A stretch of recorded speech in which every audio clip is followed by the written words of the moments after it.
Meet Tara Wheeler. Tara has joined Bob Greeby as the co-host for the Fox 2127 Morning News. She's a former Miss Virginia, an Air Force veteran, and was the goalie for the Penn State Lady Ice.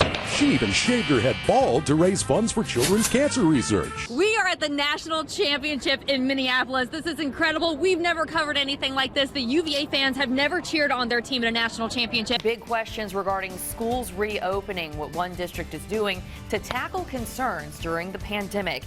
And another step forward, the Mississippi Flag Commission holding their first meeting to decide on a new flag design. We'll take you behind their progress. Next on a special election edition of 19 News Nightcast, we've got your local election results. Plenty of sun out there today, as you can see on our JES Tower Cam Skyline Network over Sentara Martha Jefferson Hospital. All that sunshine got temperatures up to 98 degrees in Charlottesville and fueled a line of severe thunderstorms. You can see that wall of water right there over the hospital, but once that cleared out of the way, we were treated to a gorgeous sunset, beautiful hues of orange and blue, very fitting for us here in Central Virginia. Campbell's Soup came out with a candle. Tara's got some strong feelings about it. I do. First of all, I don't like food candles. Strike two, it's just gross. There's a mac and cheese candle at TJ Maxx. Strike two, it's just gross. Nastiest thing I've ever smelled, and nobody was buying it because it was on clearance the next day. Here's the other thing about it, though. It's not a hard dish to make. If it were some sort of casserole that's super complicated and you're like, I just really wish I could smell that. It takes a lot of time. Having to put all the time and effort into making it. It takes 2 seconds to warm up a can of soup. But they're marketing it like, let us save you the work. But the candle's $24. She's not letting it go, Isaac. I warned you coming into the show today that she was hot about this. I'm like, oh, she's going to come in hot Hotter today. than a candle wick. Hotter than a candle wick. Here's the thing about candy corn. I will never buy it, but if it's the round, I'll eat it. I'm joined by the lovely Karen Johnson from Airmen and Family Readiness over on Columbus Air Force Base. 1/2 hour down on this. Hump day. Patrick hates when we say that. That's why we brought Too him bad. back for today. We will beat that into the ground. When it comes to interior decorating, gone are the days of matchy-matchy. Literally run the grill. In End 3, scene. 2. It's got 3 sticks of butter, 3 cups of sugar, Oh, about 5 eggs. So super healthy. It's super healthy. Yes. Do you know who's watching your home? A Russian website has been discovered streaming live footage from thousands of private webcams, even baby monitors from around the globe. 50 men, women, and children are searched here at the shelter every single night. Those beds are almost always full. There's right now a 3-week-old baby, a family with a 3-week-old baby. Man. Imagine the difference that this money is making. Well, just in case you were wondering what a Pokemon might taste like, Starbucks has created a Pokemon Go Frappuccino. Tara Wheeler shows no signs of contempt. In fact, her neutral expression registers as almost 49% happy. Now let me get out of the way, me and my big belly, so you can see what's happening as you walk out the door on Friday morning. I'm here with Kara Luck from Jefferson Coin and our contestant John, who is playing for $100 cold hard cash. I'm always nervous when I sing the national anthem because it's such an important song and it's not my song and it means a lot to a lot of people. For the land of the free and the home of the brave. It may surprise you, but for years, the infant mortality rate in Charlottesville has been significantly higher than the state and national averages. So what's putting these babies at risk and what's being done to stop this disturbing trend? I met with community leaders who are trying to make a difference. A healthy baby, it's all any mom wants. But for too many women, a lack of basic prenatal care can derail those hopes before their child is even born. If a woman has no prenatal care, she's 5 times more likely to have her baby die in the first year of life. Nationally, an average of 6 babies out of every 1,000 die before their first birthday. In Virginia, that number is slightly higher, 6.2. For years, Charlottesville's infant mortality rate has topped the state and national averages, spiking at 9.1 as recently as 2010. And even more troubling, when you look at the statistics for babies born to African American mothers in Charlottesville that same year, it was nearly 30. Every time any infant is born unhealthy or, God forbid, passes away, that's something that's significant, and we won't stand for that in this community. With such esteemed healthcare organizations like the University of Virginia Medical Center and Sentara Martha Jefferson Hospital, it is mind-boggling that a community like Charlottesville has dealt with such a high infant mortality rate.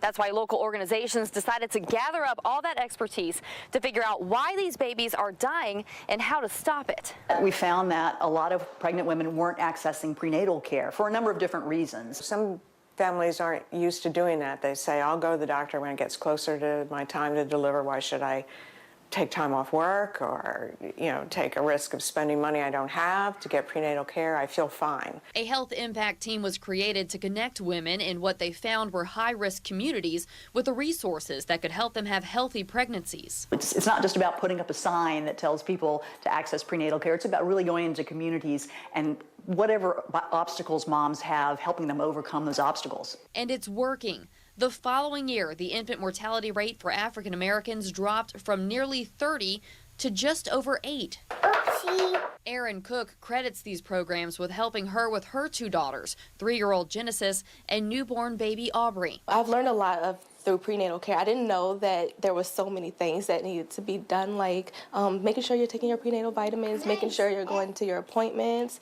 and they'll also help you get there if you need to. It goes further than doctor's appointments. Through these programs, women are taught proper nutrition and are even connected with resources to help them stop smoking or address any potential substance abuse issues. The support doesn't stop after the baby's born. In the beginning, I didn't really have any experience with taking care of kids as a mom. So they helped me know what I'm supposed to do, helped me introduce me to different programs like United Way, through the United Way Scholarship for daycare, which I just got approved for. The programs seem to be working. Recent data continues to trend in the right direction. We hope that we're having an impact. We know there's still a ways to go because losing even one infant is a big tragedy. After taking up this cause, the Health Impact team realized that most moms and dads just really want to be good parents. And there are so many resources out there in our community that can help make that happen. So if you are pregnant, ask for help. Contact the United Way to be connected to these programs that can help you and your baby. Head to newsplex.com. Click on the story. We've got all the links available there. Look, Cassie. Cassie Roop is the epitome of health and fitness, fresh off a second-place finish in the OCB Colonial Open in Williamsburg.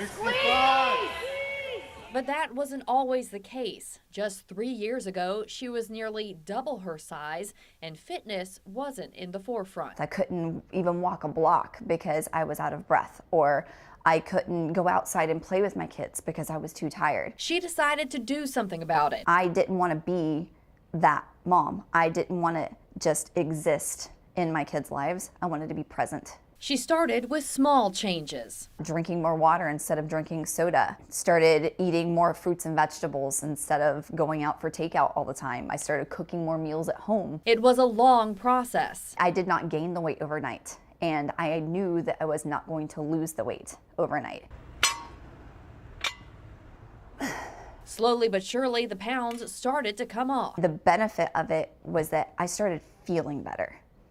And then the side effect of that was that I started to look better. Along with her body, her confidence and motivation grew stronger. She decided to see what she was capable of. I do really great with accountability. And what bigger accountability do you have than to sign up to enter into a fitness competition? But to be successful, she had to address her lifelong addiction to food. What's different between my addiction to food and say an addiction to drugs or alcohol is that you have to have food to live, and your addiction is around all the time. And so it's all about having to change your mindset and your relationship with food. Turkey pepperoni. Now, as an athlete, I use food as fuel. As Cassie says, you can't outwork a bad diet, so she got creative in the kitchen to give her favorite comfort foods a healthy spin. These are protein fudgy brownies, and it's literally made out of stuff like protein powder. Her children are getting on board with the healthier lifestyle too. That just shows me that I'm doing what I'm supposed to by leading by example for them. She's got some advice for those looking to follow in her footsteps. Do not let the scale dictate your success. There's going to be fluctuations, but I promise If you keep going, it will happen. You only fail if you give up. All of her patience and preparation paid off. She stepped out on the stage for her first fitness competition more than 100 pounds lighter than she had been 3 years ago. I've learned that I am stronger than I ever thought possible. I proved to myself the day I stepped on that stage that I can do it. And that feeling was one of the best feelings that I have ever felt in my entire life. School dress codes have recently come under scrutiny nationwide, and most of us can agree young people need rules, but some worry that the dress codes unfairly target female students and arbitrary guidelines leave the rules open for selective enforcement. I look into both sides of the story in this special report. You should be able to express yourself at the same time, but you should not expose yourself. Students at Monticello High School sounding off about their dress code. Tight jeans wouldn't really hurt somebody. Unless it does hurt somebody, then it shouldn't really be a problem.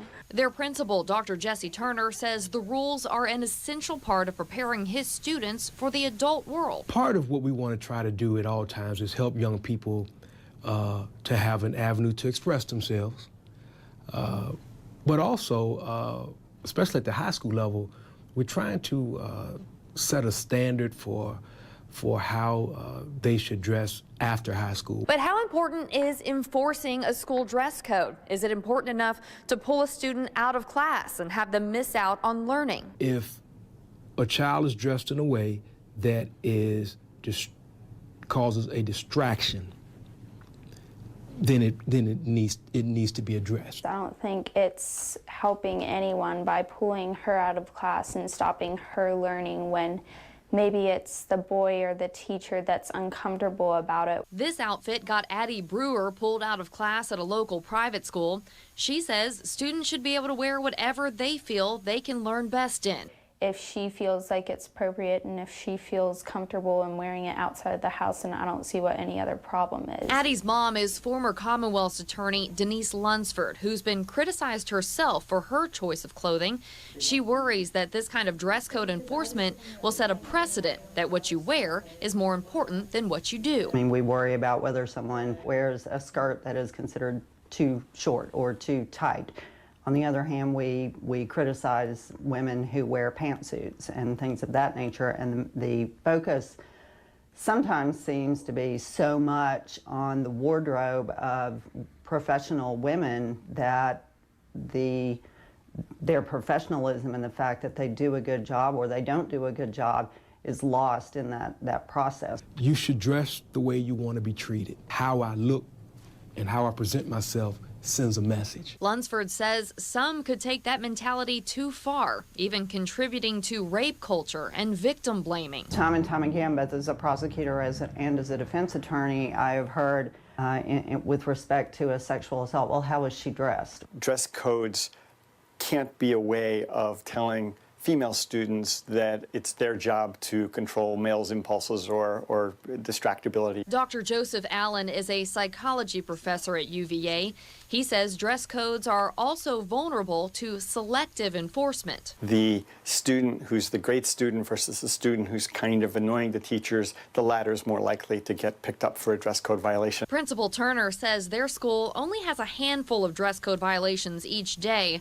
His main concern is that students are coming to school ready to learn. There's a time and a place for all types of dress, but when you're in school, it's more of a it's relaxed, but it's also about showing that you are prepared and you're respecting yourself. Dr. Allen suggests parents and educators work together with students, hearing them out, but not necessarily giving up control. Adolescents will always do best if they feel like they've had input and if they feel like they've been listened to. It doesn't mean that you have to agree with them.